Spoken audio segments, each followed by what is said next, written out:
విజయనగరం జిల్లా చీపురుపల్లిలో సర్దార్ వల్లభాయ్ పటేల్ 150వ జయంతి సందర్భంగా మై భారత్ ఆధ్వర్యంలో ఏక్తా దివాస్ వేడుకలను ఆ పార్టీ నాయకులు ఘనంగా నిర్వహించారు. ఈ కార్యక్రమానికి ముఖ్య అతిథులుగా తెదేపా రాష్ట్ర కార్యదర్శి కిమిడి రామ్మల్లిక్ నాయుడు, భాజపా జిల్లా అధ్యక్షుడు ఉప్పలపాటి రాజేశ్వర్మ, ఎచ్చెర్ల ఎమ్మెల్యే నడికుదుటి ఈశ్వర్రావు పాల్గొన్నారు. ముందుగా సర్దార్ చిత్రపటానికి పూలమాలలు వేసి ఘనంగా నివాళులు అర్పించారు. సర్దార్ వల్లభాయ్ పటేల్ లేకపోతే భారతదేశం ఈ స్థాయిలో ఉండేది కాదని తెదేపా రాష్ట్ర కార్యదర్శి కిమిడి రామ్మల్లిక్ నాయుడు అన్నారు. 565 సంస్థానాలను ఒకటి చేసి అఖండ భారతదేశంగా మార్చారన్నారు. అలాగే దేశం కోసం ఎన్నో కఠిన నిర్ణయాలు తీసుకొని ఉక్కు మనిషిగా పేరు పొందారని భాజపా జిల్లా అధ్యక్షుడు రాజేశ్వర్మ అన్నారు. అనంతరం విద్యార్థులతో ప్రమాణం చేయించి ఏక్తా ర్యాలీని రామ్మల్లిక్ నాయుడు జెండా ఊపి ప్రారంభించారు. చీపురుపల్లి గాంధీబొమ్మ సెంటర్ నుండి స్థానిక ఎంపీడీఓ కార్యాలయం వరకు ఈ యూనిటీ మార్చ్ సాగింది.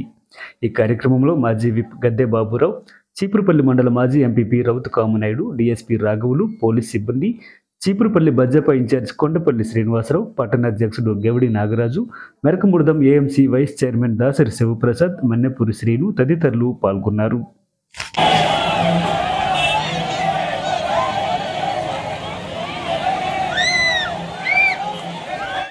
జయంతి కార్యక్రమాలను పురస్కరించుకొని ఈరోజు ఇక్కడ యూనిటీ రన్ ని ఏర్పాటు చేసుకున్నాం. సర్దార్ వల్లభాయ్ పటేల్ గారు లేకున్నట్టయితే అసలు మనం ఈ రోజు ఈ భారతదేశ చిత్రపటమే ఉండేది కాదు. బ్రిటిష్ వారు వెళ్ళిపోతున్నప్పుడు 580 పైచులకు సంస్థానాలు ఉంటే ఆ సంస్థానాలను విలీనం చేసి ఒక భారతదేశానికి ఒక రూపుదిద్దినటువంటి శిల్పి ఆయన. అటువంటి వ్యక్తి ముఖ్యంగా హైదరాబాద్ నిజాము భారతదేశంలో కళ్ళు అన్నా కూడా అతనిపై పూర్తిగా చర్చించి అతన్ని ఒప్పించి భారతదేశంలో హైదరాబాద్ ని విలీనం చేసినటువంటి ఘనత కూడా పూర్తిగా సర్దార్ వల్లభాయ్ పటేల్ గారికి దక్కుతుంది. ఎన్నో కఠినమైన నిర్ణయాలు తీసుకుంటూ ఉక్కు మనిషిగా పేరుగాంచినటువంటి సర్దార్ వల్లభాయ్ పటేల్ గారికి ఈ సంవత్సరం 150వ జయంతిని పురస్కరించుకొని ఈరోజు ఈ చీపురుపల్లిలో ఈ కార్యక్రమాన్ని ఏర్పాటు చేయడం జరిగింది. ఈ కార్యక్రమానికి ఇచ్చేసినటువంటి పెద్దలు మన కిమిడి రామ్మల్లిక్ నాయుడు గారికి, అలానే ఎచ్చెర్ల శాసనసభ్యులు అయినటువంటి నడికుటి ఈశ్వర్రావు గారికి, సివిల్ సప్లైస్ కార్పొరేషన్ డైరెక్టర్ అయినటువంటి మన గద్దె బాబురావు గారికి, అలానే వేదిక రంగించిన పెద్దలందరికీ కూడా ఇక్కడికి వచ్చినందుకు హృదయపూర్వక నమస్కారాలు తెలియజేసుకుంటూ ముగిస్తున్నాను.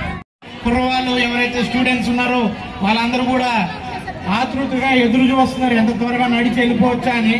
ఎందుకంటే బాగా ఎండగా ఉందమ్మా, ఎక్కువ సమయం తీసుకోము, తప్పకుండా మిమ్మల్ని వెంటనే పంపిస్తాం. మరి సర్దార్ వల్లభాయ్ పటేల్ గురించి ఈరోజు మనం చెప్పుకోవాల్సి వస్తే ఎంతో చెప్పుకోవచ్చు. ఎందుకనంటే అక్టోబర్ 31, 1875లో మరి ఆయన జన్మించడం జరిగింది.